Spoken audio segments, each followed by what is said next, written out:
Namaskar students. So let's start our chapter print culture and modern world. Today we will discuss about the India and the world of print. In previous section we have discussed about the how the first printed book was there, how this technique developed by the John Gutenberg, and what was the impact, especially France we have discussed. So today's lecture is about the India and the world print. Fine. So let's start this topic. So you can see there is some images in your pages. So let's start. Let's see when printing began in India and how ideas and information were written before the age of print. Now we will discuss about the print culture in India. So first is the manuscripts before the age of print. What was the manuscripts? Manuscripts were written on hand. Hand से लिखी जाती थी, palm leaf पर लिखी जाती थी। और यहाँ पर मैन्यूस्क्रिप्ट्स और इंस्क्रिप्शंस जो हैं एक मेन नीड था प्रिंट कल्चर का। India had a very rich and old traditions of the handwritten manuscripts in Sanskrit. हमारे इंडिया में बहुत ही रिच और ओल्ड ट्रेडिशंस जो रहा है वो रहा है मैन्यूस्क्रिप्ट्स का, जो संस्कृत में लिखी गई, Arabic, Persian as well as in the various vernacular languages, बहुत सारे लैंग्वेजेस में लिखी गई। Manuscripts were copied on the palm leaf. उसके बाद इन मैन्यूस्क्रिप्ट्स को पाम लीफ पर क्या किया गया? कॉपी किया गया। यस, पाम लीफ पर क्या किया गया? कॉपी किया गया। Then on the handmade paper या फिर हैंडमेड पेपर पर page were sometime beautifully illustrated. कई बार पेजेस पर बहुत अच्छी अच्छी ड्राइंग्स या फिर पिक्चर्स बनाई जाती थी। दे वुड बी इधर placed between the wooden covers and the swan together ensure preservation. उन्हें कई बार वुड के कवर में रखा जाता था ताकि वो प्रिजर्व रह सके, डिस्ट्रॉय ना हो। देखिए पाम लीफ पर जो भी मैन्यूस्क्रिप्ट लिखी गई उसको कई बार इंसेक्ट्स खा जाते थे या फिर वो सीजन के अकॉर्डिंग ख़राब हो जाते थे। उन्हें प्रिजर्व रखने के लिए उन्हें वुड कवर में रैप किया जाता था। Manuscripts continue to the produce till well after the introductions of print नहीं आया तब तक मैन्यूस्क्रिप्ट से ही ये सारी चीज़ें हो रही थी, down to the late 19th century. और 19th सेंचुरी तक आते आते यहाँ देखिए ये कुछ इमेजेस दे रखी है। पेज ऑफ गीता, ये गीता का एक पेज है। Govinda and the Jaydev 80th century. This is a palm leaf hand written manuscripts in the accordions format. देखिए ये पाम लीफ पर लिखा हुआ है। नेक्स्ट यहाँ पे देखिए दूसरी ये मैन्यूस्क्रिप्ट्स आई है, कितना ब्यूटीफुली लिखा हुआ है। देखिए पिक्चर्स भी बनी हुई है, यहाँ पर एक लैंग्वेज में लिखा हुआ है, ब्यूटीफुली से डेकोरेट भी किया गया है। तो इस तरह की जो मैन्यूस्क्रिप्ट्स है वो हमारे यहाँ का प्रिंट कल्चर था। आगे manuscripts however were highly expensive and the fragile, बहुत ही ज़्यादा एक्सपेंसिव थी, महंगी थी। They had to be hardly carefully and they could not be easily as the scripts was written in different style. जो भी स्क्रिप्ट्स लिखी गई वो अलग अलग स्टाइल्स में लिखी गई। So manuscripts were not widely used in the everyday life, हर एवरीडे लाइफ में यूज़ नहीं होती थी। Even through the pre colonials Bengal and the developed and the extensive network of village primary school students very often did not read text. यहाँ तक कि जो pre colonial rule जो बंगाल में स्टार्ट हुआ तो प्राइमरी स्कूल जो होते थे, छोटे स्कूल्स, वहाँ पर भी ये टेक्स्ट को पढ़ा नहीं जा सकता था। They only learn and right, वो सिर्फ क्या करते थे? वो सुनते थे, सीखते थे और लिखते थे। Teachers dictate portions of the text, वो डिक्टेट करते थे, बोल कर सुनाते थे टेक्स्ट को। For the memory of the students dot then down, उसके बाद बच्चे उसे सुनते थे, सुनकर उसे लर्न करते थे और फिर उसे लिखते थे। Many of these came literate without ever actually reading any kind of text. इसलिए जो भी टेक्स्ट लिखे गए एक्चुअल में क्या था? देखिए यहाँ पे पेज ऑफ ऋग्वेदा दिया गया है, सबसे पुराना वेद है Rigveda. Hand written manuscripts continue to be produced in India till much after the coming of print. This manuscripts was produced in the 80th century in the Malayalam script. कहाँ पर लिखी गई? देखिए मलयालम स्क्रिप्ट्स में लिखी गई है। यहाँ पर इसका एग्जाम्पल आया। Now print comes to India, print किस तरह से इंडिया में आया। The printing press first came to Goa.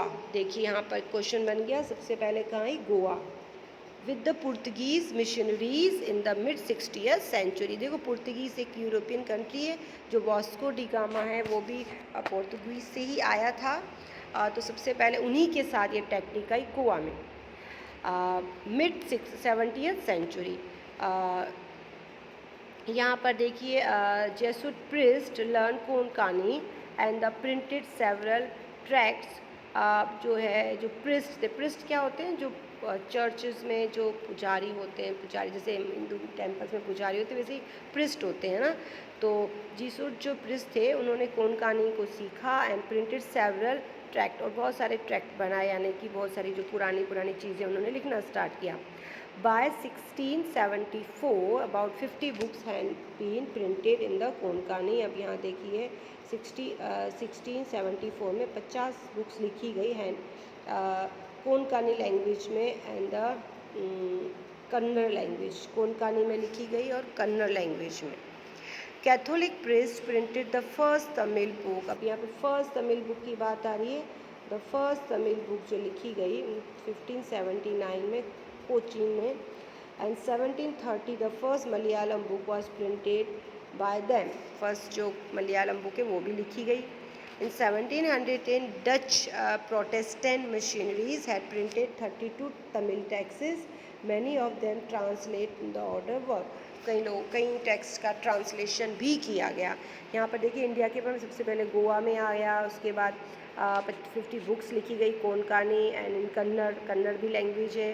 Catholic priest ने जो तमिल जो है कि सबसे पहली बुक लिखी कोचीन, उसके बाद फर्स्ट मलयालम बुक भी लिखी मतलब प्रिंट हो रहा था, ये सारा कल्चर कंपोज करके प्रिंट किया जा रहा था।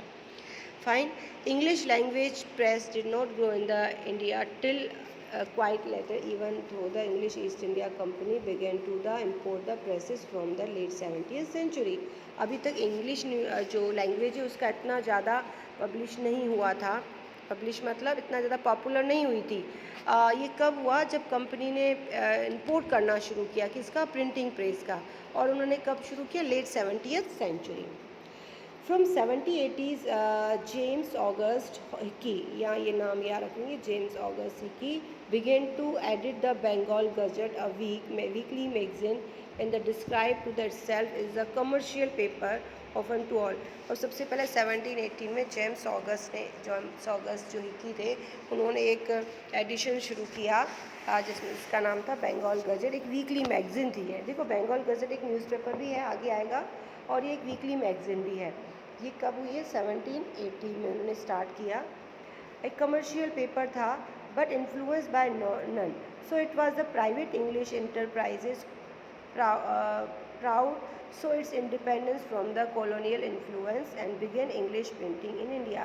ये देखिए इंग्लिश न्यूज़ बंगाल गजेट तो इंग्लिश वीकली न्यूज़ मैगजीन थी, तो इसमें ज़्यादातर ब्रिटिशर्स के बारे में ही चीज़ें लिखी गई थी। So it was private English enterprise proud its independence from the colonial influence, it began printing in India। Hickey publish a lot of advertisement. देखिए यहाँ पे हिक्की ने सब बहुत ज़्यादा एडवर्टाइजमेंट जो है वो पब्लिश किए, including those that related to the import and sale of the slaves. यहाँ तक कि जो स्लेव्स थे, स्लेव्स पता है क्या होते हैं, दास जिसको बोलते हैं, जो ह्यूमन बींग्स का ट्रेड होता था, ख़रीदा बेचा जाता था। तो यहाँ तक कि वो जो एडवर्टाइजमेंट थे वो किससे रिलेटेड थे, सेल ऑफ द स्लेव्स, यानी कि लोगों को भी ख़रीदा बेचा जाता था, उसके भी एडवर्टाइजमेंट उन्होंने पब्लिश किए। But he also publish a lot of the gossips about the company seniors official in India. और कई सारी गॉसिप चीज़ें जो मजाक होता था जो कंपनी के सीनियर ऑफिसर्स करते थे इंडिया में, उनके बारे में भी लिखा। In rank by the governor general Warren Hastings, उस वक्त गवर्नर जनरल कौन थे, Warren Hastings. Persuade the Hicky and the encourage the publications of the officially sanctioned newspaper that could the counter of flow the informations that damage the image of the colonial government। उसके बाद Hickey को instruct किया गया कि वो ये चीज़ें ना करे, क्योंकि कहीं ना कहीं ऐसा लग रहा था ये जो इन्फॉर्मेशन जा रही है, पब्लिक जो चीज़ें हो रही है ऑफिशियली लोगों के बारे में, वो कहीं ना कहीं कॉलोनियल गवर्नमेंट की इमेज को डाउन कर रही है। By the close of 80th century a number of newspaper and journal appeared in the print. कई सारे न्यूज़पेपर आए बाद में बंगाल गजट के अलावा. देयर वर इंडियंस टू, उसमें कुछ पेपर्स इंडियंस भी थे.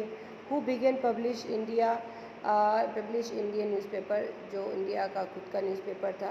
First to appear was weekly Bengal gazette brought by the Gangadhar Bhattacharya. यह नाम याद रखेंगे. जो इंडिया का जो फर्स्ट न्यूज़पेपर था, it was the Bengal gazette. Bengal gazette, it was written और brought by the Gangadhar Bhattacharya, who was close to Ram Mohan Rai. Raja Ram Mohan Rai was a social reformer. उनके ये बहुत ज़्यादा क्लोज थे. फाइन. तो this is about the India, the religious reforms and public debates. अब India में कैसा फॉर्म रहा रिलीजियस रिफॉर्म्स का. फाइन. यहाँ पर इंडिया की बात करेंगे. From the early 90th century, as you know, there was intense debates around the religious issues. जैसा कि हमने देखा रिलीजियस इश्यूज़ चल रहे थे, डिबेट्स हो रही थी. यूरोप में भी हो रही थी, सेम इंडिया में भी हुई.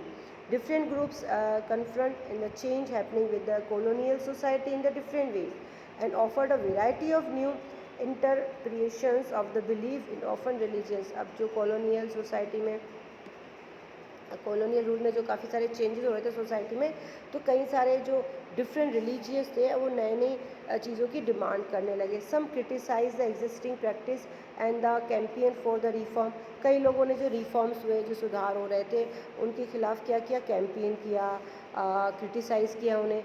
While other occur the arguments of reform, और कई लोगों ने उन आर्ग्यूमेंट्स को क्या, उनका वेलकम किया. These debates were carried out in the print and the public and in print. अब ये सारी डिबेट्स हम तक कैसे आई, प्रिंट के ज़रिए. प्रिंट के ज़रिए हम तक आई. These debates carried out the public and the print tract and the newspaper not only spread the new ideas but they shaped the nature of debate. ना सिर्फ आइडियाज़ को स्प्रेड किया बल्कि जो नए नए तरीके थे डिबेट्स के वो भी चेंज हुए. A wider public could now participate in these public discussion and express their views. अब सब लोग जो है अपने अपने व्यूज़ देने लगे इस डिस्कशन में. New ideas emerge through the these clashes of opinion. जो भी क्लैशेस हो रहे थे, मतभेद थे ओपिनियंस में, उनसे नए आइडियाज़ निकल कर सामने आए. This time was a time of intense controversies between the social religious reform. यहाँ पे देखिए इंटरनल कंट्रोवर्सी जो थी सोशल और रिलीजियस रिफॉर्म्स की. Hindu orthodoxy over the matters like the widow immolations. यहाँ पे देखो विडोज़ के बारे में बात हुई है. मोनोथिज्म, ब्राह्मणिकल प्रिस्टीहूड्स, आइडोलरी, ये कुछ. अब यहाँ पे देखो विडो के बारे में सबको पता है. जो सती का था उसमें आप ले सकते हैं. मोनोथिज्म में आएगा कि जो भी मोनोपोली मोस्टली किसकी चलती थी, या तो राजा की या फिर ब्रिटिशर्स की. ब्राह्मणिकल प्रिस्टीहूड यानी जिसमें सिर्फ ब्राह्मण के कहे चीज़ों को ब्लाइंडली फॉलो किया जाता था. आइडोलेट्री में आएगा जो मूर्ति पूजा है उसके बारे में. In Bengal these debates develop. Bengal में ये डिबेट्स स्टार्ट हुई. टैग न्यूज़पेपर प्रोफाइल, क्योंकि यहाँ पे कई सारी चीज़ें न्यूज़पेपर में क्या हुई, प्रोफाइल की गई. Circulating a variety of argument, बहुत सारी आर्गूमेंट सर्कुलेट हुई. To reach a wider audience the ideas were printed in the everyday. अब ज़्यादा से ज़्यादा लोग उसे सुने पढ़ें, इसलिए ज़्यादा से ज़्यादा प्रिंट किया जाने लगा इन आइडियाज़ को. Spoken language of the ordinary people, किस लैंग्वेज में लिखा गया या बोला गया, जो लोग कॉमन लैंग्वेज बोलते थे उसमें. राम मोहन रॉय पब्लिश द संवाद कौमुदी एक बुक लिखी थी उन्होंने क्या लिखा उसमें, संवाद कौमुदी में, फ्रॉम 1821 में. Hindu orthodoxy commissions of the Samachar Chandrika, ठीक है, to oppose the his opinion. उन्होंने उसको अपोज भी किया. From 1821 to Persian newspaper were publish. 2 Persian newspaper भी पब्लिश हुए जिनका नाम था Jame Jahan Nama and the Shamsul Akbar. In the same years the Gujarati newspaper Bombay Samachar made it the appearance. यानी धीरे धीरे इस न्यूज़पेपर के ज़रिए लोग जो है कई चीज़ों को सामने रखने लगे. In northern India, the ulema were deeply anxious about the collapse of the Muslim dynasty. उलेमा जो होते हैं ना, मुस्लिम्स के हेड जो होते हैं, उनको कहते हैं। तो मुस्लिम की डायनेस्टी धीरे धीरे ख़त्म हो रही थी, उनको लेकर उन्होंने काफ़ी चीज़ें लिखी। दे fear that colonial rules would encourage the conversations, change the Muslim personal law. उनका ऐसा मानना था कि उन्हें से डर था कि कॉलोनियल रूल में जिस तरह का कन्वर्सेशन हो रहा है तो मुस्लिम्स के जो पर्सनल लॉ है वो भी चेंज हो जाएंगे। To counter this they use cheap and the lithographic press. अब उसको करने के लिए उन्होंने चीप और लिथोग्राफिक प्रेस का यूज़ किया। Publish Persian and the Urdu translations of the holy scriptures. उन्होंने कई सारे पुराने जो धार्मिक स्क्रिप्चर्स थे, बुक्स थी, उनको पब्लिश करना शुरू किया। And printed religious newspaper and track. उन्होंने भी रिलीजियस न्यूज़पेपर और ट्रैक बनाना स्टार्ट किया। द देवबंद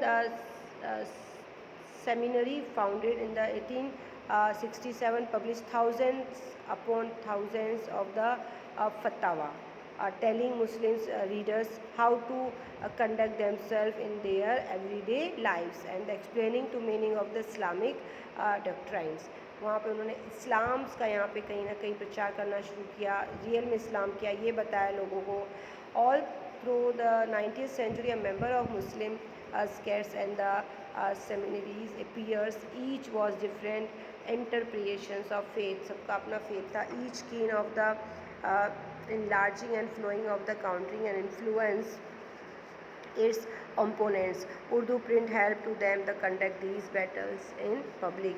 अब उर्दू ने बहुत इंपॉर्टेंट रोल किया इसको लड़ने में, यानी अपने कम्युनिटी मुस्लिम्स का इस्लाम्स का प्रचार करने में। अमोंग हिंदू, जैसा मुस्लिम है वैसे हिंदू में भी हुआ। यहाँ पे देखिए उलेमा का मतलब दे रखा है legal scholars of Islam and the सरिया, बॉडी ऑफ इस्लामिक लॉ। एक लॉ है उसका ये बॉडी है, उलेमा कहते हैं। फतवा किसको बोलते हैं? Legal pronouncements of Islamic law usually given by the mufti legal scholars to the clarify issues on which the law is uncertain. अब जो फतवा है वो ये डिसाइड करता था कि लॉ में कुछ गलती है या कोई भी चेंज हो सकता है, तो फतवा किया जाता था, पढ़ा जाता था उसको। अमोंगेस्ट हिंदू में क्या हुआ देखिए, Hindu through print encourage the reading of religious text specially in the vernacular language. कई सारी लैंग्वेजेस में, लोकल लैंग्वेजेस में लिखा गया। First printed book editions of the Ramcharitmanas. सबसे पहले जो बुक्स लिखी गई वो कौन सी लिखी? रामचरितमानस, सबको पता है। ऑफ तुलसीदास ने जो साइट की थी। The 60th century text came to from the Calcutta in 1810. By the mid 90th century cheap lithographic editions flooded North Indian market. बहुत सस्ता मटेरियल आने लगा नॉर्थ के मार्केट में। From 1880s the Naval Kishore Press at the Lucknow and the Shri Venkateshwar Press in the Bombay and published the numerous religious texts in vernacular local languages में लिखे गए।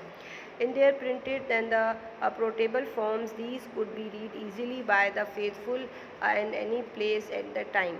They could also be read out to the large groups of the literate men and women. ज़्यादातर men women's के द्वारा पढ़ा गया। Religious text therefore reached a very wide circle of the people. अब जो religious text है वो बहुत लोगों तक पहुँचा। Encourage discussion, debates and the controversies within the amongst different religions. कई सारी चीज़ें सामने आई, debates, discussion, controversy होती षड्यंत्र को बोलते हैं। Print did not only the stimulate to the publications of the conflicting opinion amongst the communities, but is also connect the communities and the peoples in the different part of India. Newspapers convey news from one place to another, creating a pan Indian identities. यहाँ पर देखिए सारी चीज़ें, new forms of publication, किस तरह से नए नए पब्लिकेशन आए, और उसके बाद वुमेंस एंड प्रिंट, ये हम नेक्स्ट लेक्चर में करेंगे। Thank you and have a nice day. आज के लिए इतना ही।